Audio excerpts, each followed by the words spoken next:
அன்பான சகோதரிகளே, இன்னைக்கு நம்ம பேச போகிற விஷயம் அன்பு. அன்பு அது லவ்னு சொல்லுவாங்க. இந்த அன்பு இந்த வார்த்தை உண்மையால் தனியாக இந்த வார்த்தைக்கு அர்த்தம் உண்டா? அல்ட்டு இந்த சப்ஜெக்ட் உள்ள இந்த வார்த்தை போட்டால்தான் இந்த வார்த்தைக்கு அர்த்தம் இருக்கா? அதுதான் நான் பேச போகிற விஷயம். அன்பு இருக்குது. சின்ன பிள்ளைகள் சும்மா சொல்லும் எல்லாத்துக்கும் அன்பு இருக்குது. அது சில பேர் சொல்லுவாங்க அது லைக்ஸ்ன்னு.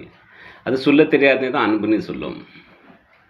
ஆனால் அன்புனைக்கு என்னது? அன்பது எப்படி தான் வரும்? அன்புனைக்கு சரியான அன்புனைக்கு என்னது? எங்கெங்க மனுஷனுக்கு இமோஷ்னல் ஃபீலிங் இருக்கோ அதை பற்றி அவர் ரொம்ப கவலைப்படுவார். அதை பற்றி ரொம்ப யோசித்து பார்ப்பார்.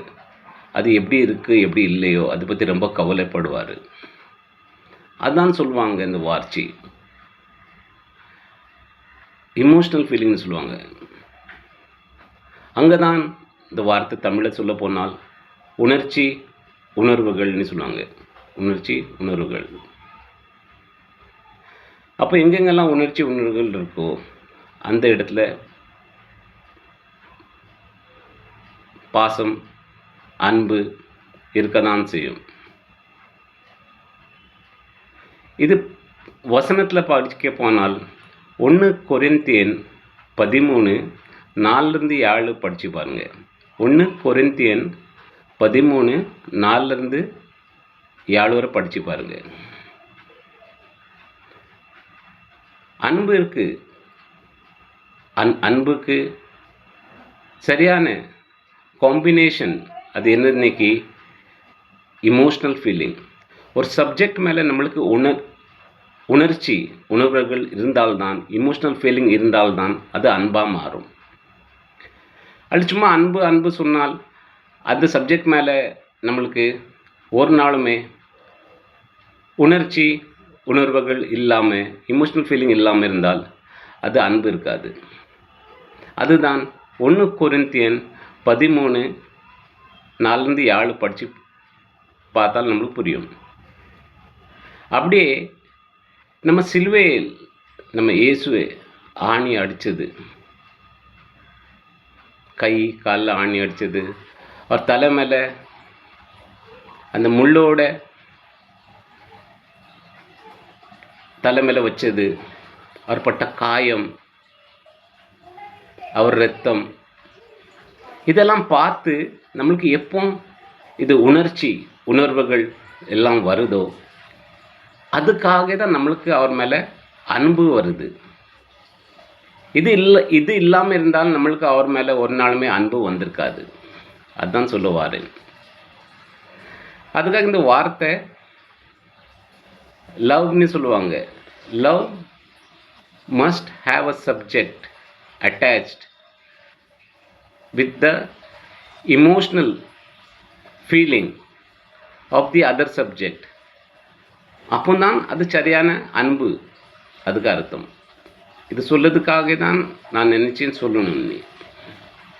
நம்ம இன்றைக்கி இயேசுவை பார்த்து அன்பு கூறுவோம், வசனம் படிக்கும், பாட்டு படிக்கும், அவர் போல் ஆவதுக்கு நீ முயற்சி பண்ணுவோம். எதுக்கு? அவர் மேலே அன்பு இருக்கு. நீ தான் அந்த அன்பு நம்மளுக்கு எங்கேருந்து கிடைச்சி? அவர் சிலுவையில் பட்ட பாடு பார்த்து, அவர் உணர்வுகள் அனுபவம் பட்ட பிறகுதான், அவர் பட்ட காயம், அவர் நம்ம பாரத்தெல்லாம் சிலுவையில் சுமத்தார், அவர் நம்மளுக்காக தான் எல்லாம் செய்தார். இது யோசித்தாலே நம்மளுக்கு மனசில் கஷ்டமாக இருக்கும். எல்லா மனுஷன் பாவி தானே, பாவம் இல்லாதே கடவுள் தானே, அவரே பாடுபட ஆச்சு. அது யோசித்து நம்ம உள்ள ஒரு இமோஷ்னல் ஃபீலிங் இருக்க தான் செய்யுது. இந்த இமோஷ்னல் ஃபீலிங் தான் நம்மளை அவர் பக்கத்தில் நெருங்கி வச்சிருக்கு. அது பிறகு அவர் 3வது நாள் திரும்பி வந்தாரோ அதுதான் கடவுள் ஸ்தானம் நம்ம கொடுத்துட்டோம். அதுதான் கடவுளோட ஸ்தானம் மனசில் இறங்கியிருக்கு. இதுதான் சொல்ல வாரேன். நம்மளுக்கு எங்கெங்கெல்லாம் ஒரு சப்ஜெக்ட் மேலே இமோஷ்னல் ஃபீலிங் இருக்கோ அங்கே தான் அன்பு இருக்கும். அல்லாட்டால் இந்த வார்த்தை அன்புக்கு அர்த்தம் இல்லாத வார்த்தை. இந்த வார்த்தைக்கு தன்னால் சொன்னால் அர்த்தம் இல்லை.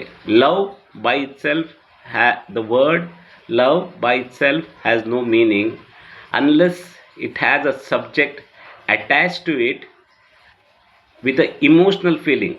அப்போ தான் இந்த வார்த்தை லவ் அன்புக்கு சரியாக அர்த்தம் புரியும். அல்லாட்டால் இந்த வார்த்தைக்கு அர்த்தம் இல்லாது.